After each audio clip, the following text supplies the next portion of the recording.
Hello guys, welcome back to NFT Inspo. For today's video, we are going to show you or discuss with you how to fix PS5 stuck on white light. So if you're interested, let's get started. So in this case, if you're having problems with your PS5 here and you have that white lock stuck on your PS5, well in this case there are a few things that you can do here to probably solve this issue. So the first thing that you can try here is you want to power cycle the PS5. Now you want to unplug the power supply cable from the back of your PS5 and wait at least like 30 seconds or a little longer to ensure a proper reset. Now, you can go and reconnect the power cable to the PS5 and see if that solves the issue.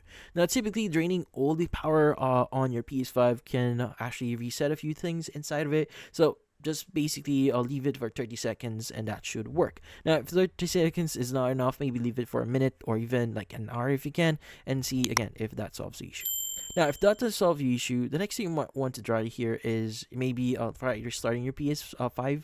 So in this case, you want to press and hold the PS button on your controller, and the PS5 will first show a blinking blue light, which will change to a solid white light after some time. Now, be patient as the system may take a few moments to complete the restart process. And also to prevent future occurrences here, this issue may happen if the PS5 is turned off improperly, like for example sudden power loss or forced shutdown here. So to avoid this, always shut down your PS5 using the proper menu options or rest mode.